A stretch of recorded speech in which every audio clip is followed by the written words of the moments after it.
You are joining us now for a special live newscast right here from the entrance to Auschwitz Concentration Camp.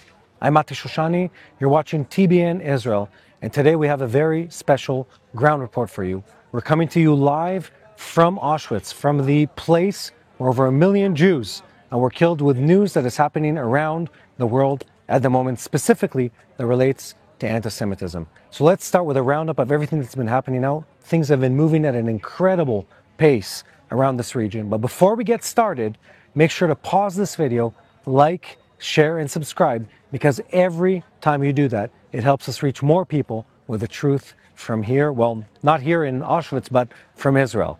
So tonight, the IDF tightens its grip. I'll start from the top. The IDF tightens its grip on the Hamas stronghold inside Gaza, while Hezbollah rockets probe Israel's north and Iran rattles its sabers. Behind closed doors, Washington is pressing Turkey to stay neutral and lock Syrian skies if war with Tehran erupts.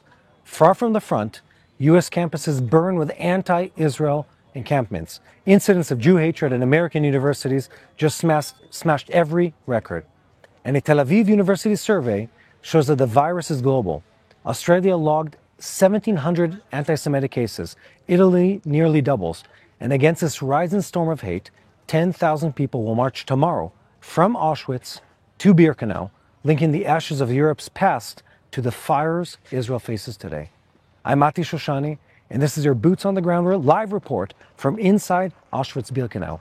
Now, before you begin, success rate and the Iranian risk factor, U.S. sources confirm that the White House will ask President Erdogan to seal Syrian airspace and declare neutrality if the Israel-Iran hostilities ignite, a move that could ground Iranian flight paths to a complete halt. Also in the Eastern Mediterranean, sorry, we had a technical issue. In the Eastern Mediterranean, we also see a muscle-up of American forces. Carrier groups USS Eisenhower and Francis Charles de Gaulle carrier groups run joint air defense drills, deterrence on a full display. Let me explain what's happening here. It's something very, very interesting.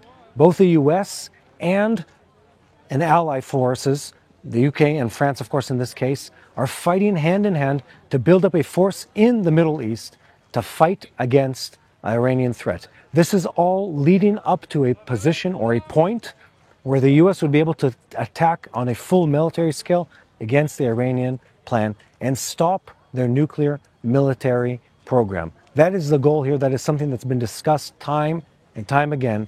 But we're looking right now at this place where all of it is coming together. Israel on the one hand with the Gaza and Hezbollah, the Americans on the threshold, on the doorstep of the Iranians, and now joined by other forces, the French specifically, as we're talking about their carrier group, all on the doorstep of the Iranians, pushing them towards an agreement or possible military action. So here's the bottom line. Israel is pressed on every border, and the diplomatic chess pieces are already moving for the next round. Let me break it down. We've been at a place in the last, 6-7 months where everything in this region has completely changed. Think about it for a second. Just months ago, Israel was still fighting a full-on war in the Gaza Strip. The Iranians were something that we thought we would never get to. And at this point in time, everything is coming to a point. Iran, Hamas, a hostage deal eventually, and reshaping the balance of powers between the Syrians, the Lebanese, of course, and the Hezbollah presence. And behind all of this, breaking the backbone of all the terrorism in this region, which is, of course, the Iranian powerhouse of terrorism in this regime. And we're at a point where it could finally change in a positive sense. Now, back home in the West, the war is fought with slogans and swastikas. Again, we're standing here as Semitism and the war that Israel continues to fight. Here are some stats to blow your mind. In U.S. universities, since October 7th, encampments are demanding academic boycotts of Israel. They've mushroomed at an incredible rate. From Columbia to USLA, countless other campuses. We've seen arrests, we've seen violence, we've seen open calls for Israel's destruction. They've become weekly headlines. Not only that, when you follow some of these personal stories, they are terrifying. You talk about Jewish students that are now afraid to openly wear any kind of sign that would identify them as Jews on campuses. The ADL, the Anti-Defamation League, just released a report. It talks about almost 10,000 anti-Semitic assaults, harassments, and other attacks against the Jewish people across the U.S. But that's not only that. Look at what's been happening in this region. It's countless attacks that are taking place across campuses in the U.S., across campuses and city centers within Europe. The numbers of anti-Semitic attacks are going up in a rate that we've never seen before. Let me give you some numbers.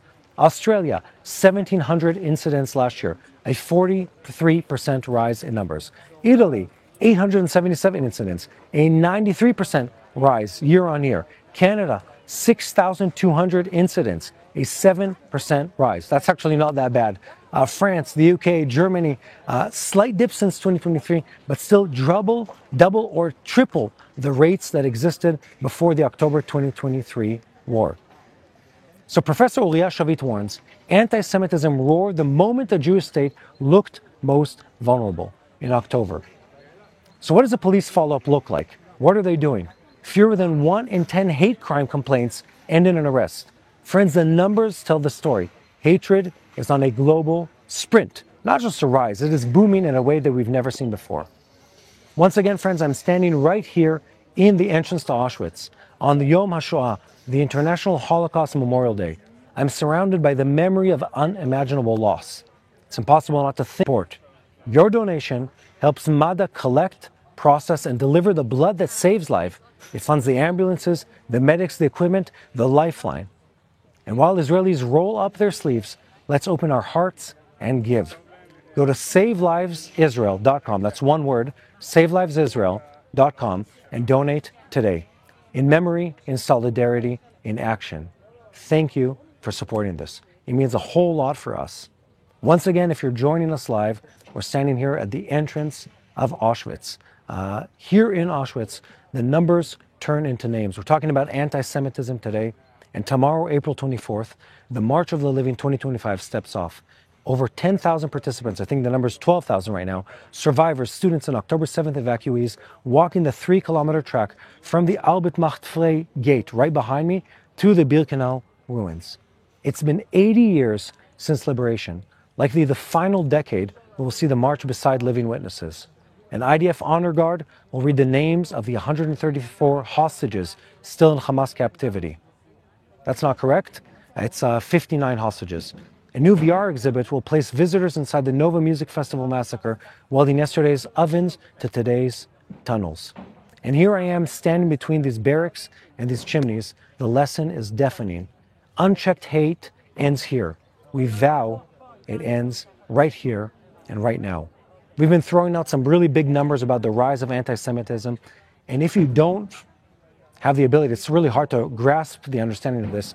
What we're seeing is a rise of hatred worldwide, something that needs to be countered, something that needs to be fought against. The screams that once filled these barracks echo today in rockets over Ashkelon and chants on college greens. Silence is not an option. Share this report, speak the truth, fight hate wherever you stand in the world. God, we lift Israel's soldiers on every front. We plead for the swift return of the hostages in Gaza. We ask for comfort for the families driven from the south. And we close with a timeless plea. Ask for the peace of Jerusalem. Shalu Shalom Yerushalayim. Don't forget to pray for the peace of Jerusalem. Once again, I'm Mati Shoshani, standing here at the entrance to Auschwitz. Thank you for watching, and we'll see you on the next Boots on the Ground. Hello, this is Mati here in Jerusalem with TBN Israel. This is Yair Pinto from TBN Israel here in Jerusalem. TBN Israel is keeping viewers informed with Israel-focused news, culture, and what God is doing in this land. Support TBN Israel today online at tbn.org/Israel.